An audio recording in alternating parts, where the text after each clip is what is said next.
I designed and built an amateur rocket with 3D printed air brakes that'll let me fly it to a specific altitude up to 2,000 feet in the sky. In the past, we've designed and built its airframe, designed a custom flight controller, and even tested its guidance algorithms. Today we're actually going to be flying our rocket, and not all of these flights are going to work.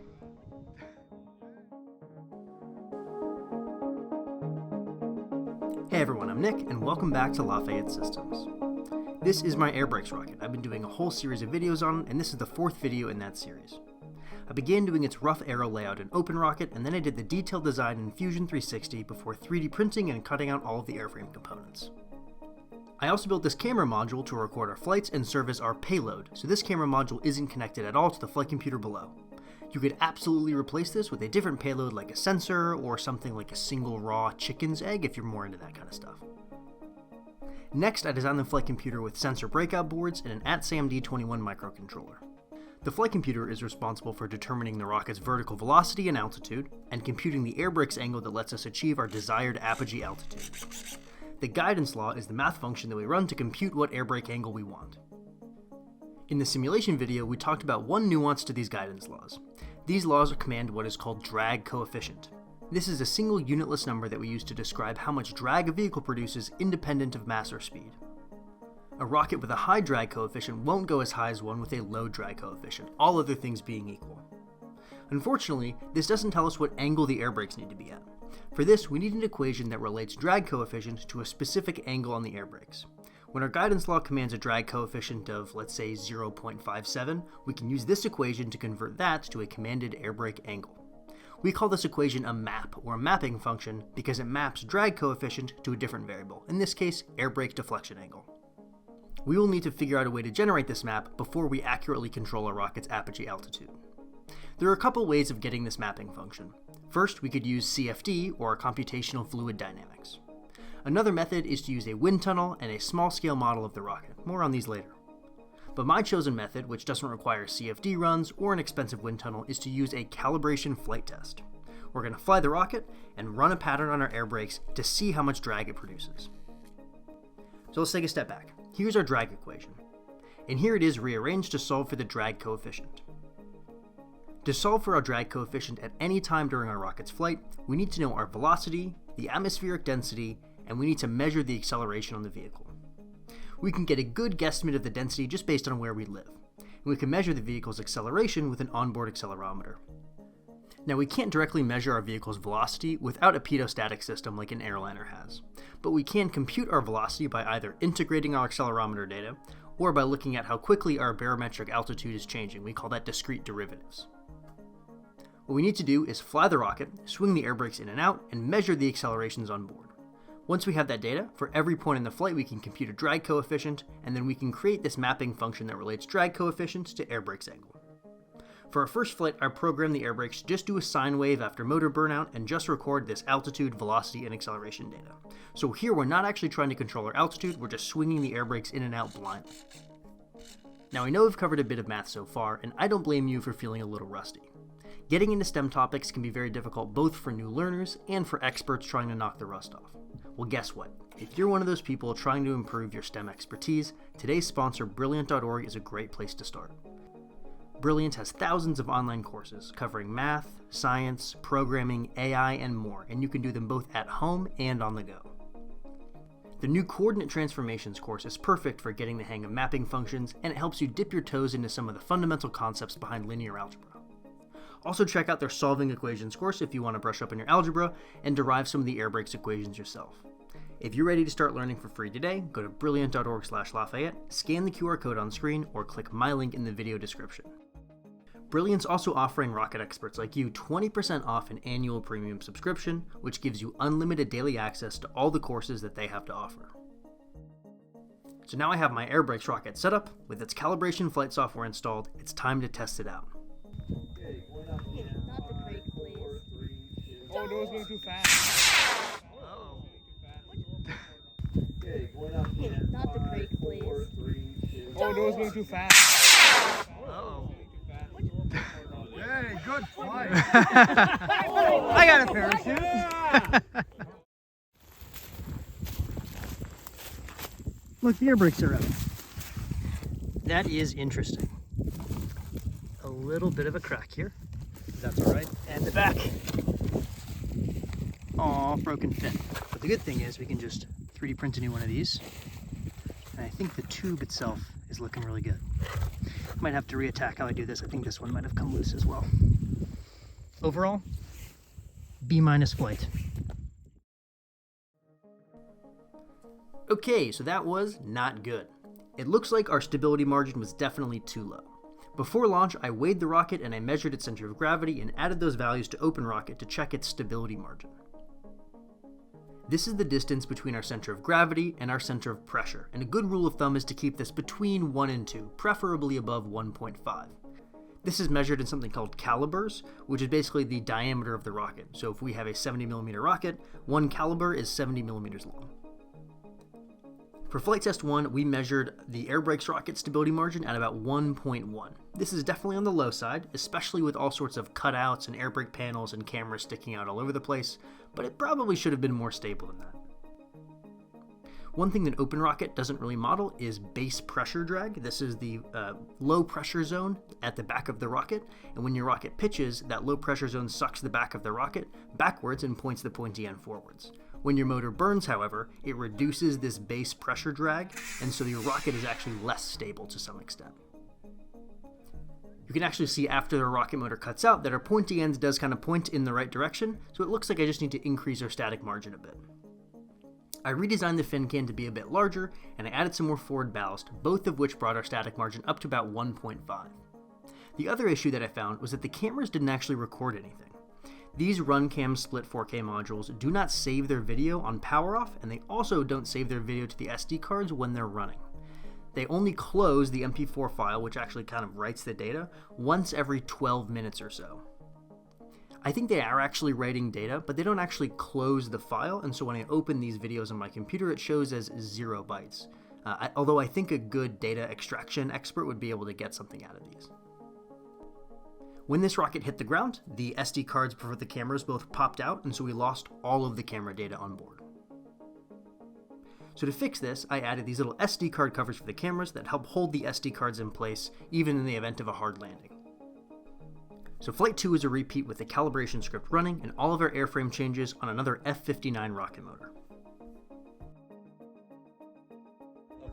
I respect that. 5, 4, 3, 2, 1. Oh. Uh-oh. Come on, parachute. There we go. Okay, now. Oh, a little tangled. A1. There it is. Look at that. Woo.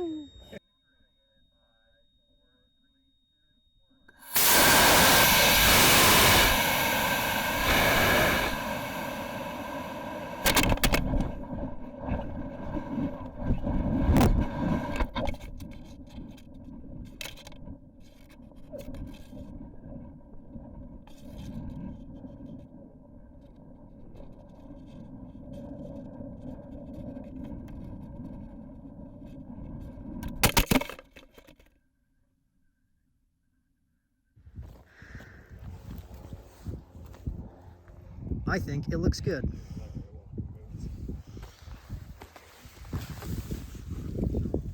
Made of rubber. Like you should invest in a gimbal. A gimbal? Yeah. I should invest in many things. There's ants on my rocket. Can you believe that, guys? Flight 2 went great, and we got 2 good cycles of the air brakes coming in and out, and we got great flight data. With this, I was able to show that my air brakes got just about double the drag coefficient when they're open compared to when they're closed.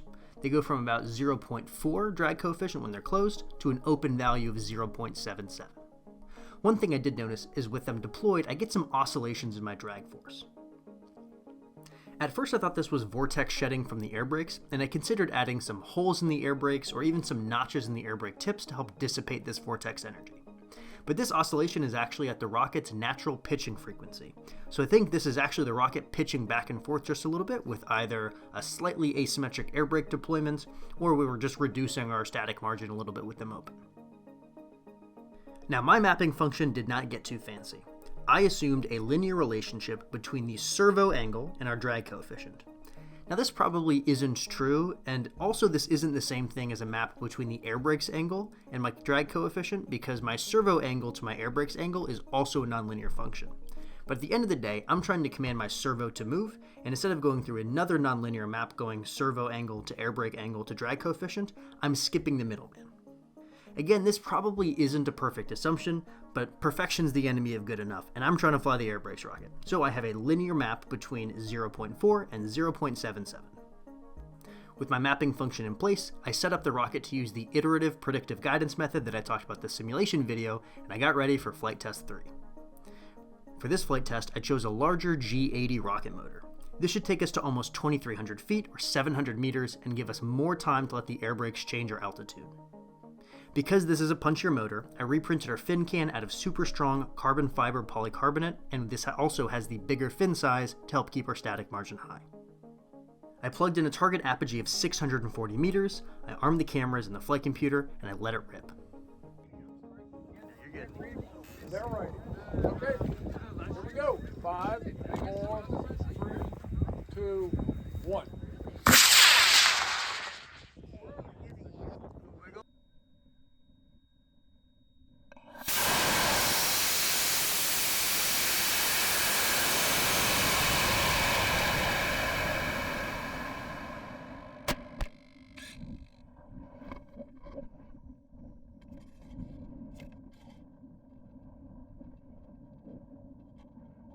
Go. 5, 4, 3, 2, 1.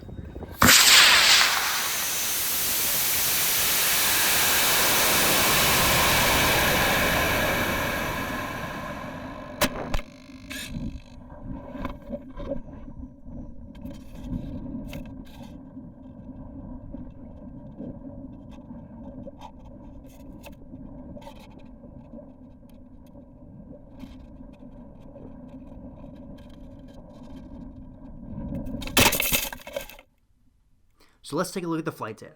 First, something is clearly wrong here because we're trying to go to 640 meters and we went to almost 2,000 meters. All of the data on the rocket should be in meters, but that's like 3 times higher than the rocket should even be able to go on this rocket motor. 3 times higher.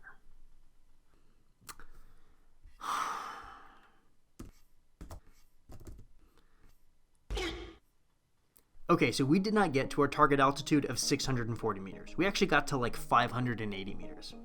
Our rocket was actually going along perfectly, predicting our final apogee and computing airbrakes angles.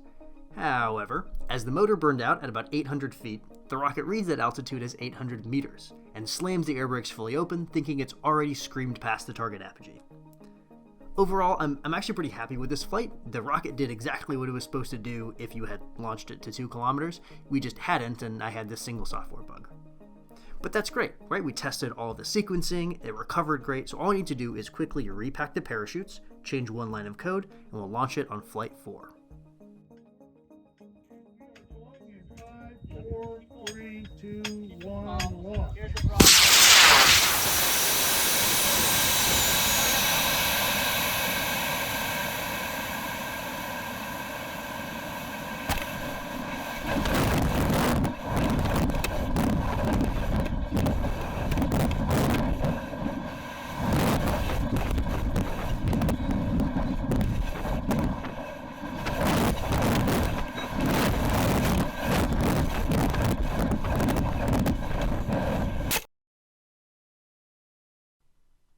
Airbrakes rocket will have to fly again if we want to hit that precise target apogee.